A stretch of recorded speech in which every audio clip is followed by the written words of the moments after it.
Assalamualaikum warahmatullahi wabarakatuh. Waalaikumsalam warahmatullahi wabarakatuh.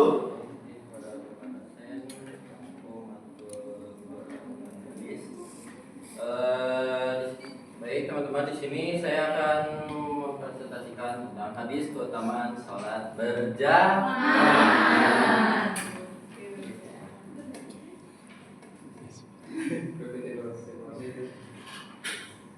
Di sini hadis keutamaan salat berjamaah itu Sahih Muslim hadis nomor 650A bagian A. Bismillahirrahmanirrahim. Hadatsana Yahya bin Yahya qala qara'tu 'ala Malikin an Nafi an Ibni Umar anna Rasulullah sallallahu alaihi wasallam qala salatul jama'ati afdalu min salatil fardhi bisabain wa isrina darajat. Dalam menceritakan kepada kami Yahya bin Yahya, katanya aku menyetorkan hafalan kepada Malik dari Nafi dari Ibnu Umar bahwa Rasulullah SAW bersabda, sholat jamaah lebih utama 27 derajat daripada sholat sendirian.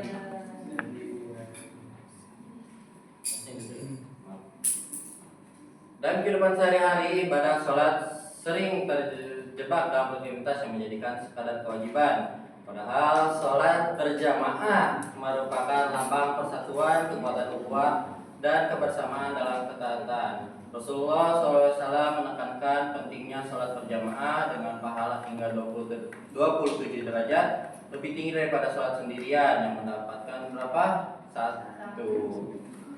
Kajian di sini penting untuk memahami nilai luhur seperti disiplin dan kepedulian sosial melampaui sekadar ganjaran angka.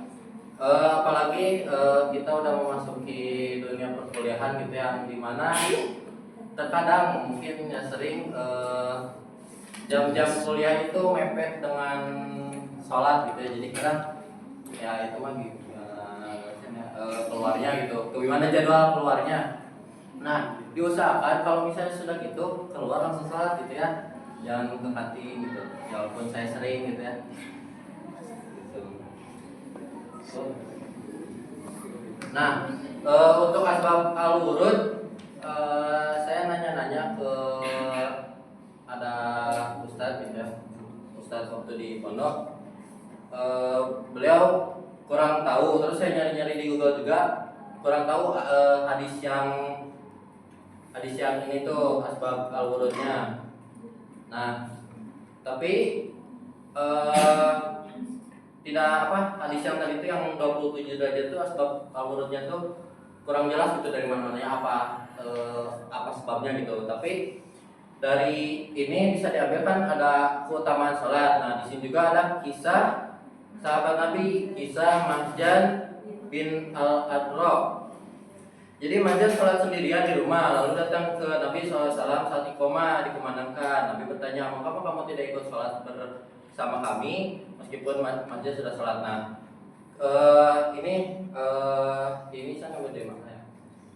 Kalau masa itu Mahjan itu antara sholat di rumah atau pasti di rumah sih. Dia tuh udah sholat, datang kepada Nabi. Nabi kan dulu masjid itu tempat berkumpul gitu ya. Datang kepada Nabi, ternyata di masjid itu belum sholat, baru iqomah gitu. Nah, masjid menunggu Nabi gitu. Nah, setelah Nabi beres sholat, kenapa kamu tidak ikut sholat? Sedangkan sholat berjamaah itu derajatnya lebih besar, itu pahalanya lebih besar. Ya Rasulullah, saya itu sudah sholat di rumah. Nah, di sini bisa diartikan bahwa bukan berarti Rasulullah sholat lagi 2 kali gitu ya. Sebenarnya nggak apa-apa gitu ya, nggak ada dosa, nggak ada apa gitu ya. Cuman di sini yang bisa diambil itu Rasul menspesialkan sholat berjamaah gitu dengan ganjaran 27 derajat itu. Jadi Rasul lebih apa ya? Ini untuk sholat berjamaah gitu ya.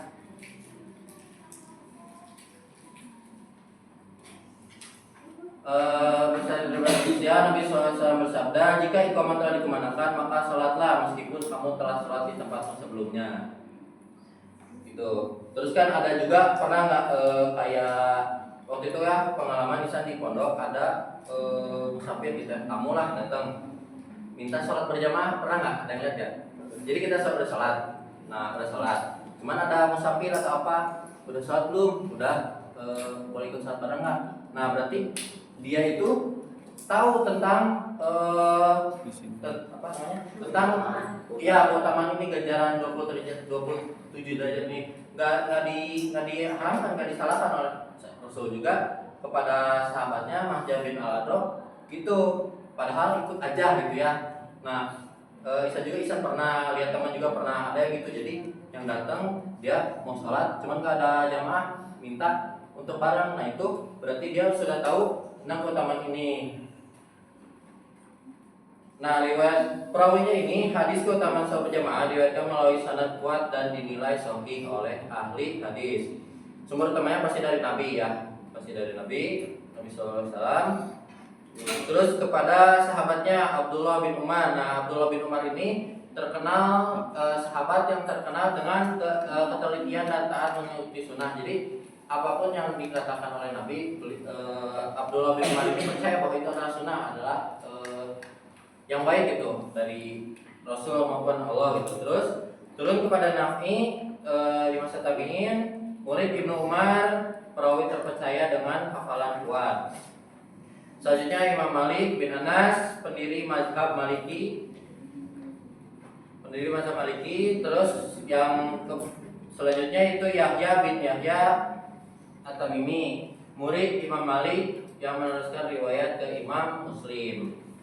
Tadi kan di awal ininya juga Sahih Muslim ya, riwayat Muslim. Kekuatan sanadnya itu setiap perawi adil dan dobit membentuk rantai emas, itu dari bawah ya, Yahya, Malik, Nafi, Ibnu Umar sampai ke Allah SAW. Elaborasi kandungan hadis itu ada syarat wajib sholat. Apa aja syarat wajib sholat?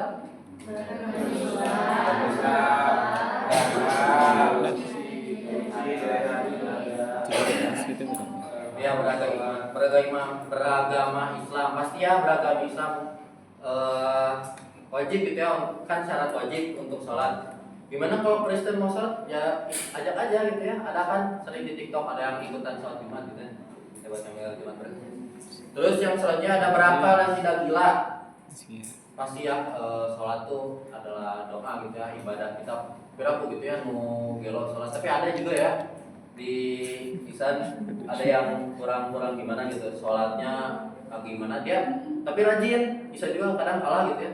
Dia dari subuh, duhur, asar, maghrib, isya selalu di masjid, tapi ya rada-rada gitu. Cuman kan yang gila itu amalan atau apanya pun tidak diterima kan. Nah begitu. Suci dari hadas dan najis. Nah ini sudah mutlak gitu ya, kita sholat itu menghadap kepada Allah harus bersih dari hadas dan najis. Terus waktu sholat masuk enggak sholat duhur lah jam 11 dangke jam 12 nah ada matkul, jadi sholat duluan nggak bisa gitunya. Terus ada rukun sholat. Yang pertama itu niat, berdiri bagi yang mampu, takbiratul ihram, membaca Al-Fatihah, ruku, i'tidal, sujud, bangun di antara dua sujud, tasyahud akhir, salam, tertib dan tumanina. Nah niat ini ada di beberapa madhab, ada yang disebutkan ya nawaitu usolli fardo gitu ya, apa nama itu. Terus berdiri bagi yang mampu. Nah ini kan ada gitu ya riwayat bahwa kalau misalnya tidak mampu berdiri maka duduk. Jika tidak mampu duduk maka berbaring. Maka jika tidak mampu bergerak dalam berbaring dengan isyarat kedipan mata. Takbiratul ihram, membaca Al-Fatihah. Nah, kalau misalnya tidak membaca Al-Fatihah, Allahu Akbar. Oke, kumanya bisa telat langsung bisa gitunya dalam hati kan jarang-jarang yang saya gitu sering gitu. Nah, gak baca Al-Fatihah itu gak sah ya sholatnya, tapi kalau iftitah itu disunahkan. Dan seterusnya sampai akhir. Pas ini lagi sholat lihat jam tuh berapa menit lagi tuh sholat GTA gitu ya, cepat gitu. Implikasi pendidikan di mana sih kita ini? Nilai pendidikan hadis sholat berjamaah sangat relevan untuk MI sebagai dasar program kebiasaan ibadah dan pendidikan karakter. Siapa di sini yang dulunya SD-nya berbasis Islam? Ya, MI gitu ya, atau SD Islam gitu. Nah, Ihsan juga dulu SD itu pagi sholat duha, terus duhur sholat berjamaah, kadang di masjid, kadang di kelas. Nah, karena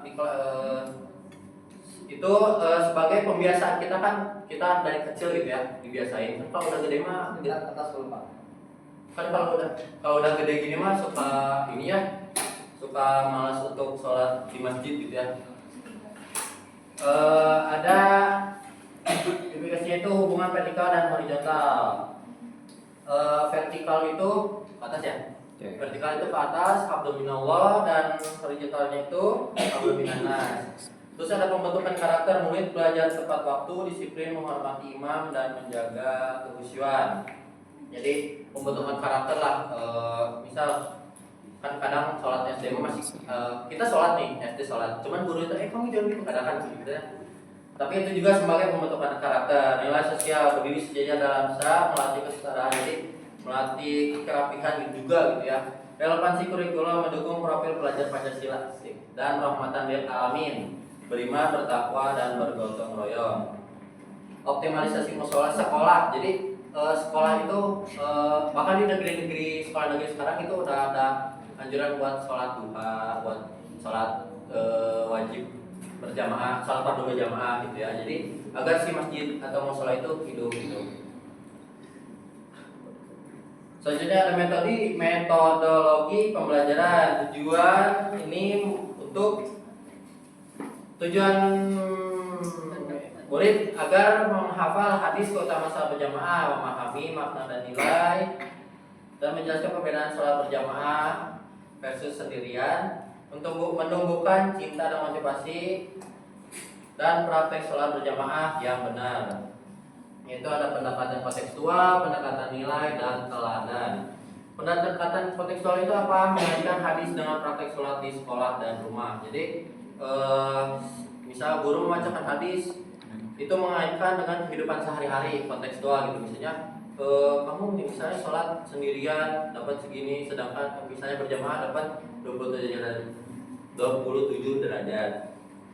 Terus pendekatan nilai menanamkan kebersamaan, disiplin, cinta masjid, bukan sekedar hafalan. Selanjutnya teladan, guru menjadi imam atau makmum, menunjukkan disiplin berjamaah itu. Jadi guru itu sebagai role model gitu ya bagi si murid-muridnya.